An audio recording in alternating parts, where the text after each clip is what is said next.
Kalian tahu nggak sih sebenarnya uang yang diterima oleh Nikita Mirzani di dalam kasus dugaan pemerasan itu bukan 4 miliar seperti yang digembar-gemborkan selama ini, tapi sekitar 600 juta rupiah saja.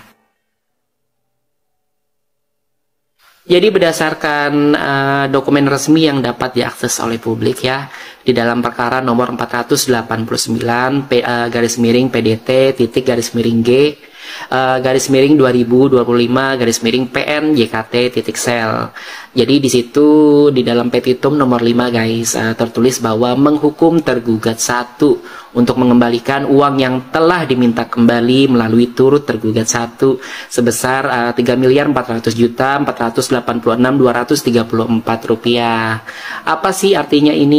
Jadi ini berarti uang sebesar 4 miliar yang sebelumnya diberikan kepada Nikita Mirzani sudah ditarik kembali oleh Reza Gladys ya sebesar kurang lebih 3,4 miliar rupiah ya melalui pihak kepolisian sebagai turut tergugat 1. Artinya kalau uang itu ditarik kembali secara kerugian aktualnya si Reza Gladys ya yang masih ditangani kita kan hanya sebesar 600 juta rupiah ya. Tapi kira-kira kalian bertanya-tanya nggak kenapa laporan pidananya tetap menyebut 4 miliar? Nah, biasanya guys, dalam proses pidana ya, yang dicatat itu nominal total saat transaksi awal, bukan melihat perkembangan atau koreksi di kemudian hari. Nah, secara hukum ini penting ya, karena di dalam gugatan perdata yang dinilai itu adalah kerugian aktual atau kerugian real, bukan hanya potensi kerugian. Jadi di dalam pasal 1243 KUH Perdata tentang wan prestasi, ini juga mengatur ya bahwa penggugat harus membuktikan adanya kerugian nyata yang diderita karena pelanggaran perjanjian. Maka fakta bahwa uang sebesar kurang lebih 3,4 miliar rupiah sudah ditarik kembali. Ini membuka argumentasi kuat bagi pihak Nikita Mirzani untuk menegaskan bahwa kerugian aktual yang diderita oleh Reza Gladys nyatanya adalah kecil, sebesar 600 juta dari 4 miliar seperti yang diberitakan. Kemudian gugatan wan prestasi ini adalah respon atas tindakan hukum dari si tergugat ya, bukan sekedar balas dendam dari Nikita Mirzani.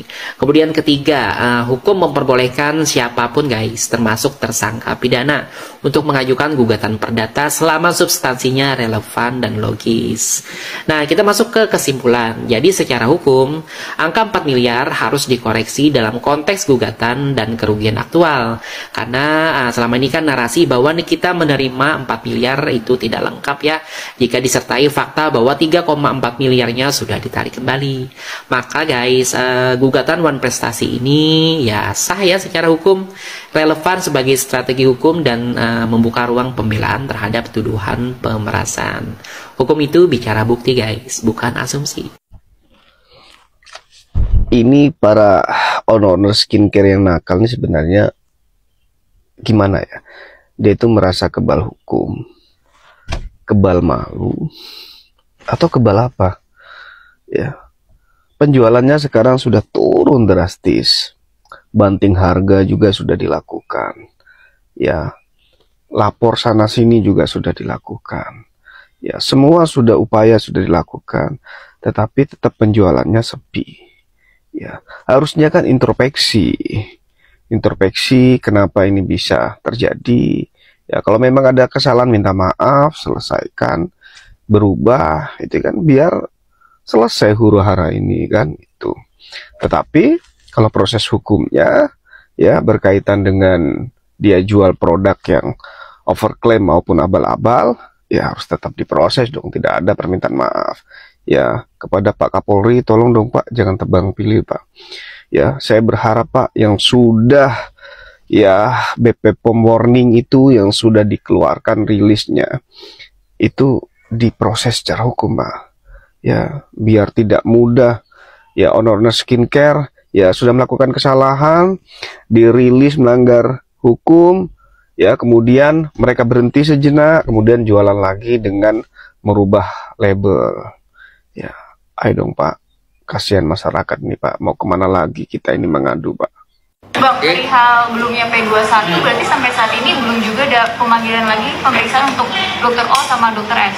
Sampai sekarang kami belum melihat ada indikasi atau ada hilalnya terhadap pemanggilan saksi O dan saksi S. Itu yang kami duga, bahwa adanya ketidakniatan atau ketidakinginan dari pihak penyidik untuk memenuhi petunjuk dari jaksa.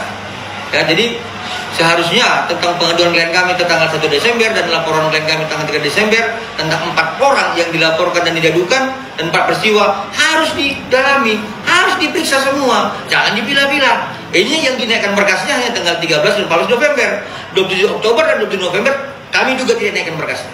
Seperti itu.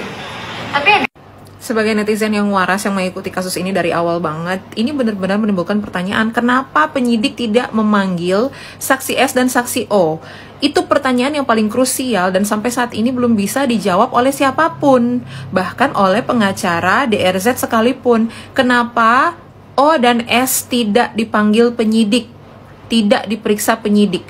HP sudah sempat disita, 4 HP, tapi kemudian yang satu bisa dipinjam pakai dan konon, nggak tahu ini bener apa enggak nih, sampai sekarang HP-nya nggak balik-balik tuh. Apakah itu merupakan satu bentuk pemusnahan barang bukti? Ini pertanyaan ya. Siapa yang bisa menjawab? Apakah itu satu bentuk pemusnahan barang bukti? Karena menurut rekaman yang beredar, berita-berita yang beredar, ya, O adalah yang menginisiasi terjadinya pertemuan antara DRZ dengan NM, yang kemudian terjadi perpindahan uang. Seperti itu. Jadi mengapa ada satu mata rantai atau beberapa mata rantai yang berusaha diputus oleh siapa? Untuk netizen yang waras pasti mempertanyakan hal ini. Tapi bagi netizen yang tidak waras, pasti mikirnya ini hal yang biasa saja. Emang seharusnya cuman NM dan IM yang ditahan dan tidak perlu ada pemeriksaan yang lain. Padahal sejak awal yang dipanggil itu dan disita HP-nya sebagai barang bukti ada 4 orang. Ada 4 tanggal yang dilaporkan, 4 peristiwa yang dilaporkan. Kenapa hanya 2 yang naik? 2-nya lagi mana? Bagi netizen yang waras dan kritis pasti mempertanyakan hal ini nih.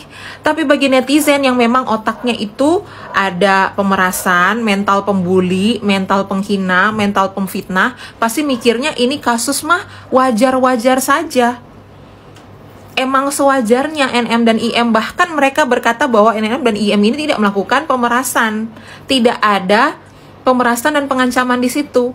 Sesakit itu ininya dan ininya. Sampai tidak bisa berpikir bahwa ada tindakan-tindakan yang memang menekan mental si korban. Mau meniadakan status korban, mau menghilangkan status korban. Ini adalah upaya mendiskreditkan korban. Dan ini sangat berbahaya jika dibiarkan lolos. Jadi sekali lagi permohonan kepada Bapak Kapolri, minta tolong Pak Mabes Polri untuk turun dan benar-benar melihat kasus pidana yang ada di PMJ saat ini, Polda Metro Jaya. Dan tolong gelar perkara khusus ini untuk diadakan supaya fakta-faktanya semakin terpampang nyata.